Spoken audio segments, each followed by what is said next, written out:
अस्सलाम वालेकुम स्टूडेंट्स।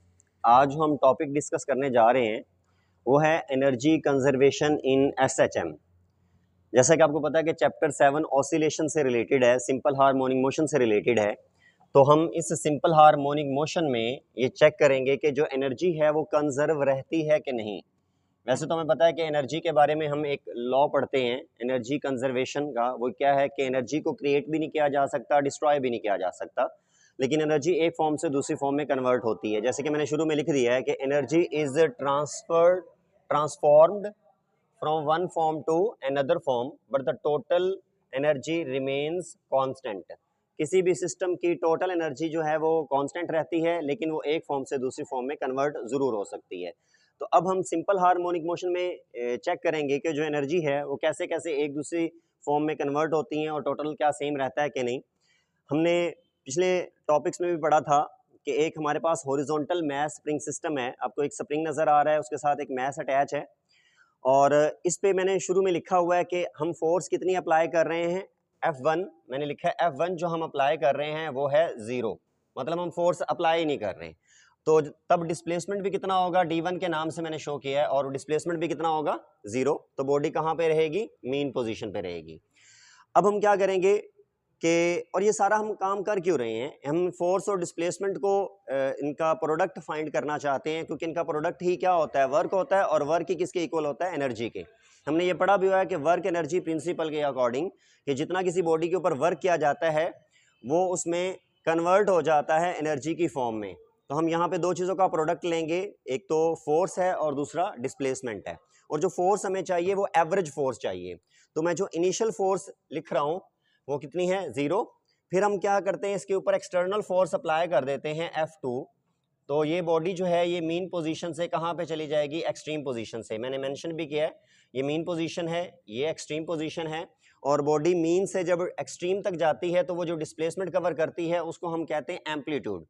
वो मैक्सिमम इंस्टेंटेनियस डिस्प्लेसमेंट होता है, उसको हम एम्पलीट्यूड बोलते हैं, और उसे x0 से रिप्रेजेंट करते हैं।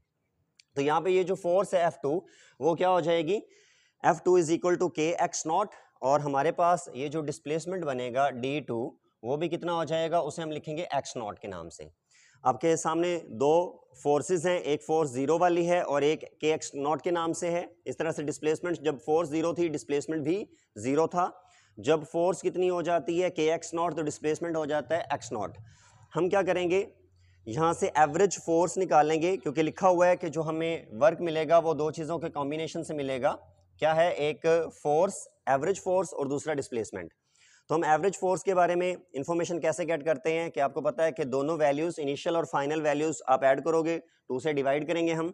इनिशियल वैल्यू कितनी थी, 0 मैंने मेंशन की है। फाइनल वैल्यू कितनी है, के x0, आपको नजर आ रहा है के x0, और इसको हम 2 से डिवाइड कर रहे हैं ताकि हमें एवरेज फोर्स मिल जाए। और एवरेज फोर्स कितनी आ जाएगी, हाफ के x0। ठीक है, ये हमारे पास एवरेज फोर्स आ गई, इसको मैंने इक्वेशन 1 के नाम से मेंशन कर दिया है। उसके बाद हमें जो सेकंड कैटेगरी में जी पैरामीटर चाहिए वो डिस्प्लेसमेंट चाहिए। वो डिस्प्लेसमेंट कितना है, डी के नाम से मैंने मेंशन किया है, और जो डी है वो D2 और D1 इन दोनों का डिफरेंस है।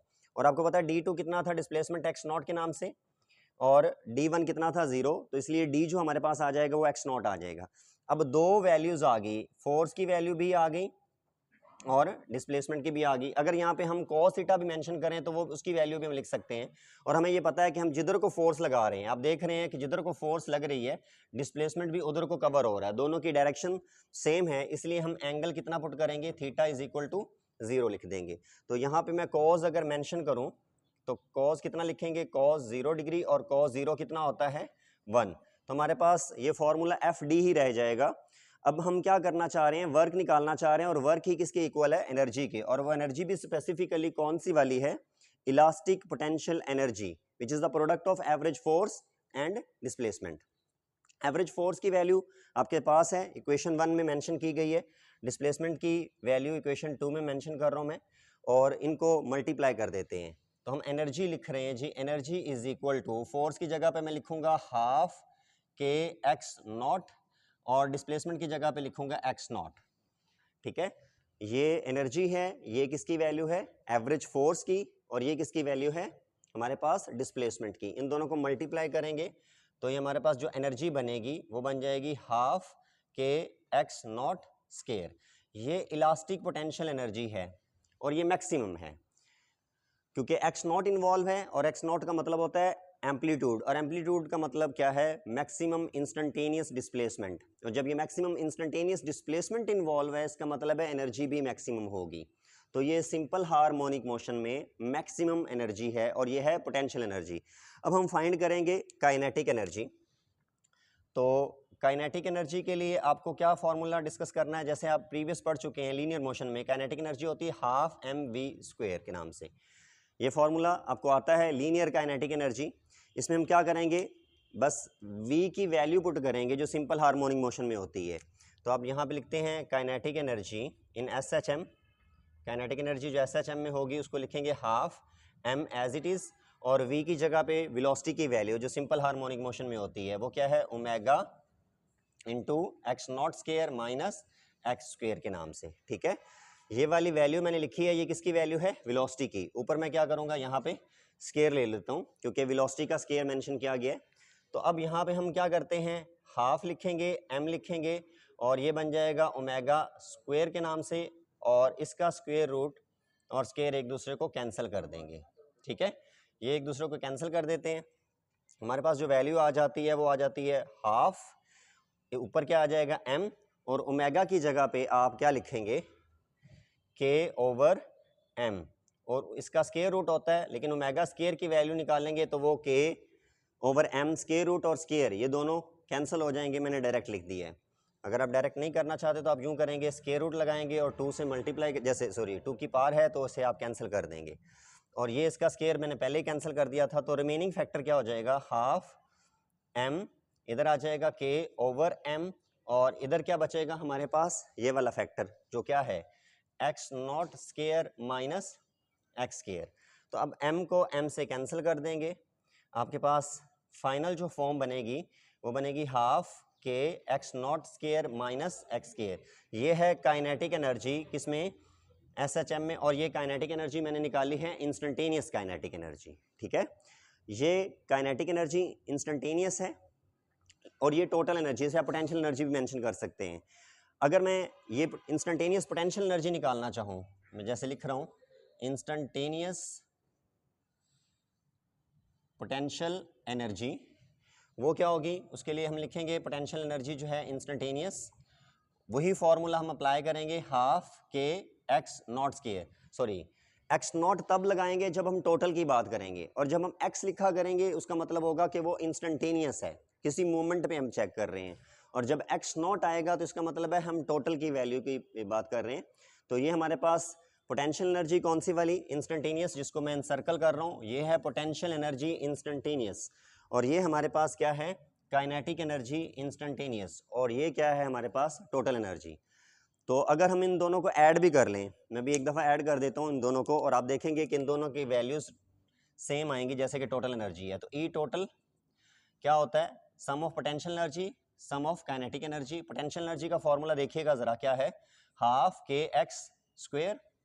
काइनेटिक एनर्जी का फॉर्मूला मैंने यहाँ पे मेंशन किया हुआ है, मैं इस हाफ के को मल्टीप्लाई करूँगा इनसाइड, तो ये फॉर्मूला कैसे डेवलप हो जाएगा, हाफ के x not square minus half के एक्स स्क्वायर।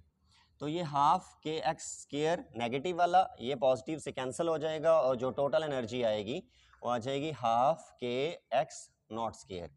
तो ये जो टोटल एनर्जी है किसके अंदर, SHM के अंदर।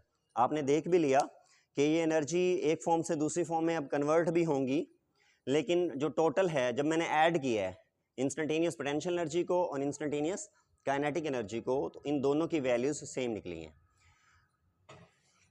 तो इसलिए हम कह सकते हैं कि जो एनर्जी है वो कंजर्व रहती है सिंपल हार्मोनिक मोशन में भी। आप इनको डिफरेंट वैल्यूज़ पे भी चेक भी कर सकते हैं, आप करेंगे। मैं एक स्टेटमेंट लिख रहा हूँ, एट मीन पोजीशन। जब मैं मीन पोजीशन लिखता हूँ तो मैं एक्स को क्या लिखता होता हूँ, 0।